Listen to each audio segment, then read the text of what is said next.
চলচ্চিত্র অঙ্গনে যেসব তারকারা মৃত্যুর পরও তাদের কাজ দিয়ে দর্শকদের মনে ছাপ রেখে গেছে, তাদের মধ্যে অন্যতম রাজ্জাক। অভিনয় দক্ষতা ও অনন্য ব্যক্তিত্ব দিয়ে হয়ে ওঠে ঢাকাই সিনেমার নায়ক রাজ। কলকাতায় জন্মগ্রহণ করেন রাজ্জাক। থিয়েটারে অভিনয় করার মাধ্যমে রাজ্জাক তার অভিনয় জীবন শুরু করেন। সিনেমার নায়ক হওয়ার অদম্য স্বপ্ন ও ইচ্ছা নিয়ে রাজ্জাক সিনেমার উপর পড়াশোনা ও ডিপ্লোমা গ্রহণ করেন। এরপর শিলালিপি সহ আরও একটি সিনেমায় অভিনয় করেন। 1964 সালে সাম্প্রদায়িক দাঙ্গার কবলে পড়ে রাজ্জাক তার পরিবার পরিজন নিয়ে ঢাকায় চলে আসলে উজালা সিনেমায় পরিচালক কামাল আহমেদের সহকারী হিসেবে বাংলা চলচ্চিত্রে হাতেখড়ি হয়।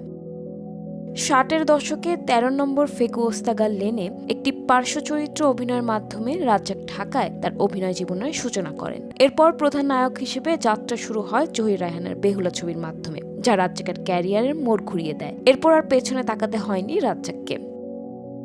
70 ও 80-র দশকে জনপ্রিয়তার শীর্ষে ওঠেন রাজ্জাক, পেয়ে যান নায়করাজ খেতাব। প্রায় 300-রও বেশি চলচ্চিত্রে অভিনয় করেন তিনি। তার অভিনীত দর্শক নন্দিত সিনেমাগুলোর মধ্যে রয়েছে নীল আকাশের নিচে, ময়নামতি, মধুমিলন, জীবন থেকে নেয়া, অনন্ত প্রেম, বাদী থেকে বেগম সহ আরও অনেক ছবি। বিশেষ করে ববিতার সঙ্গে তার অনন্ত প্রেম সিনেমাটি বাংলা চরিত্রের ইতিহাসে মাইলফলক হয়ে আছে।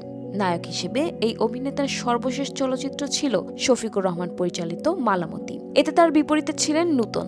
তার সর্বশেষ প্রযোজিত চলচ্চিত্রটি ছিল আয়না কাহিনী। এই চলচ্চিত্রে জুটি হিসেবে অভিনয় করেছিলেন সম্রাট কেয়া। এরপর আর নতুন কোনো চলচ্চিত্র নির্মাণে তাকে দেখা যায়নি।